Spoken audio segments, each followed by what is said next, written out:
Before anyone spoke his name, he had already destroyed hundreds of lives. Before anyone understood his path, he had crossed an entire country. And before he was finally arrested, he had left behind one of the largest series of crimes in modern history. Luis Alfredo Garavito, considered one of the most prolific serial killers ever identified, left a mark on Colombia that the country will never erase. This is his story. But what Colombia was about to discover went far beyond anything it could imagine. Luis Alfredo Garavito was born on January 25th, 1957, into a poor family in the Quindío region. His childhood was marked by domestic violence. His father, an alcoholic, imposed a harsh and unpredictable discipline.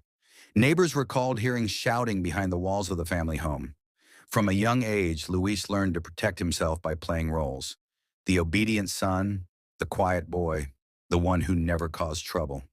Yet behind that silence, something was already taking shape. Years later, a former school teacher would recall a moment from his childhood. One day during recess, young Garavito spent the entire break lining up small stones by size and color, ignoring everyone around him. She said, "He seemed somewhere else, as if he was repeating a ritual only he understood." That memory would resurface the day she heard his name on the news. At school, he was described as timid, anxious, unable to focus. As a teenager, he ran away repeatedly, drifted between odd jobs, and drank heavily. Several people claimed they saw him talking to himself, laughing for no reason, or getting angry at things no one else could see. None of it was taken seriously. Colombia was overwhelmed by armed conflict, cartels, and extreme poverty. Warning signs were drowned out by the noise of the country, and no one could yet imagine where this path would lead him. As an adult, Garavito became a wanderer. No fixed address, no stability, no lasting relationships. He moved from town to town, selling small items on the street, working briefly in shops, then disappearing. During this wandering life, he began identifying vulnerable children. In markets, bus terminals, rural schools, he watched, he analyzed, he waited. This lifestyle would become the key to his invisibility. A shopkeeper in Pereira later recalled that Garavito once entered his store to buy a notebook. He spent more than 10 minutes choosing the most neutral cover possible. The shopkeeper said, "He asked me if someone could recognize a notebook just by looking at it. I found it strange, but I didn't ask questions." That detail would make sense only years later, when investigators found his notes. His approach was methodical. He presented himself as a vendor, a religious worker, or a laborer. He offered food, small jobs, a few coins. He knew how to appear calm, reassuring, almost fatherly. Once he gained a child's trust, he led them to isolated areas, empty lots, rural paths, abandoned fields.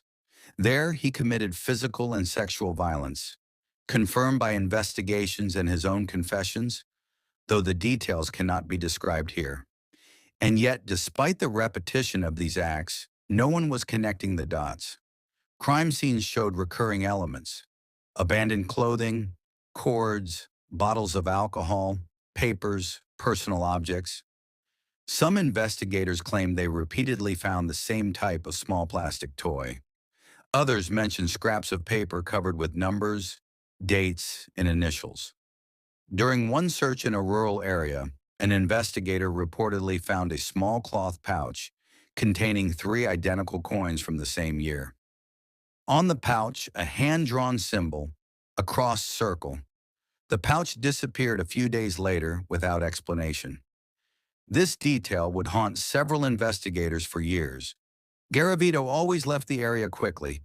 He changed clothes, took the road again, vanished into another town.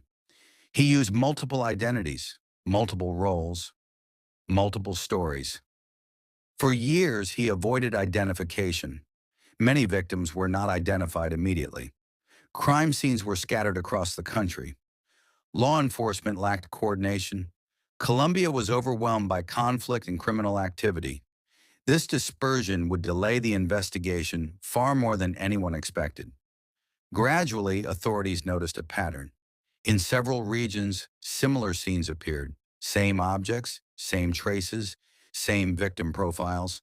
A survivor provided a description. Witnesses claimed they had seen a man matching that description with certain victims. Objects found at multiple scenes were linked to Garavito.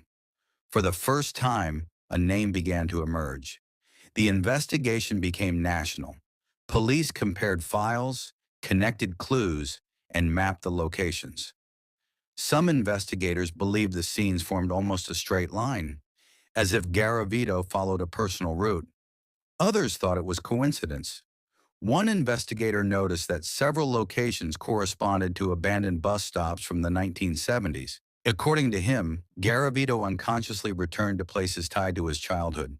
But one thing was certain: they had realized they were dealing with a single man. In 1999, Garavito was arrested. During interrogations, he eventually confessed to numerous crimes. Investigators uncovered the scale of his actions.